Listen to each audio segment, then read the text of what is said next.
कहते हैं कि जो विद्यालय होता है, स्कूल होता है, वो शिक्षा का मंदिर होता है और उसमें पढ़ाने वाले शिक्षक भगवान होते हैं। जो भी शिशु, जो भी छात्र छात्रा विद्यालय जाते हैं, स्कूल जाते हैं, उनको संवारने का पूरा काम शिक्षक करते हैं। एक भगवान की तरह उनका ख्याल रखते हैं। लेकिन छत्तीसगढ़ के गौरेला, पेंड्रा और मरवाही से एक घटना सामने आई है, जहां पे एक शिक्षक ने अपनी करतूतों की वजह से हर शिक्षक के दामन पर दाग छोड़ दिया है। गौरेला, पेंड्रा, मरवाही में एक आत्मानंद स्कूल है, इंग्लिश मीडियम, जहां पे एक छात्रा पढ़ाई कर रही थी। फिलहाल वो 10वीं कक्षा में है। क्योंकि छात्रा का नाम भी हम नहीं बता सकते, गुप्त रखना जरूरी है। उसके साथ उसी स्कूल में पढ़ाने वाला एक शिक्षक, जिसका नाम युगल किशोर, उस मासूम 16 साल की बच्ची के साथ लंबे समय से दरिंदगी कर रहा था। और साथ ही में उस युवती, माफ करिए, उस छात्रा, उस लड़की का एक रिश्तेदार जिसका नाम त्रिलोक आर्मो, वो भी दरिंदगी कर रहा था। अचानक से लड़की की तबीयत बिगड़ती है। घर वाले परेशान हो जाते हैं, हॉस्पिटल लेकर जाते हैं, तो वहां तो लड़की गर्भवती निकलती है। घर वाले पूछते हैं कि क्या कारण है। फिर वो छात्रा सब अपनी आप बीती बताती है। इस मामले को लेकर पेंड्रा में एक एफआईआर और मरवाही में एक एफआईआर। जो लड़की का रिश्तेदार वो पेंड्रा का रहने वाला, और जो युगल किशोर अध्यापक है वो मरवाही का रहने वाला, दोनों की गिरफ्तारी भी हो चुकी है। असल में ये पूरा मामला साल भर पहले से शुरू होता है, जब छात्रा 8वीं कक्षा के बाद 9वीं में पहुंचती है।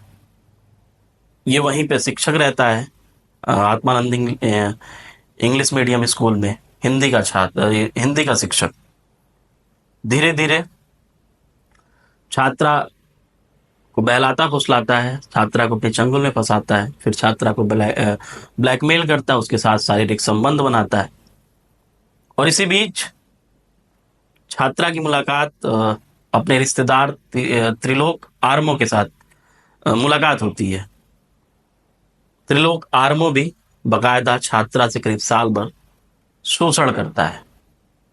इधर टीचर, इधर रिश्तेदार, दोनों साल भर शोषण करते हैं। जब लड़की की तबीयत अचानक से बिगड़ती है, फिर इसका खुलासा होता है। खुलासा होने के बाद तत्काल परिजन एफआईआर दर्ज कराते हैं रिश्तेदार के खिलाफ पेंड्रा में, और इस टीचर के खिलाफ, एक शिक्षक के खिलाफ मरवाही में।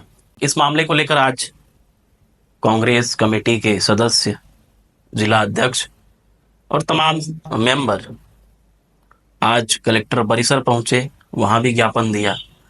और जो भी उनकी मांग है कि जो छात्रा, उसके साथ न्याय हो, उसको न्याय मिले। पुलिस ने तत्काल काम करते हुए, जैसे एफआईआर होता है, दोनों को, आरोपियों को हिरासत में लेकर जेल भेज दिया है। विभिन्न एंगल से इस केस को पुलिस जांच कर रही है और उम्मीद है कि जल्द से जल्द जो भी आरोपी गिरफ्तार हुए हैं उनको सख्त से सख्त सजा मिलेगी।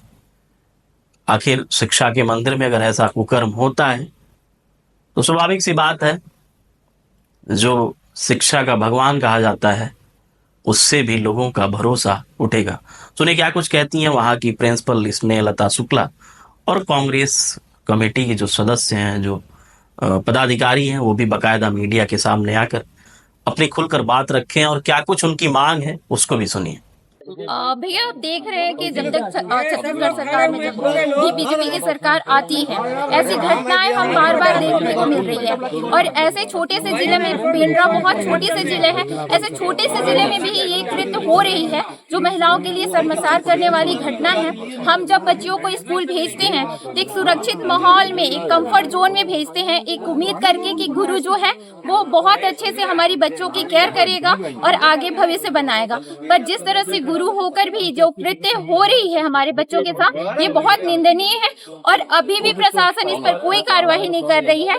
इस पर भी हमें एक सोच है कि अभी तक क्यों हमारे जो शासन है वो कार्रवाई नहीं कर रही है, जबकि बेटी बचाओ बेटी पढ़ाओ का नारा शासन दे रही है।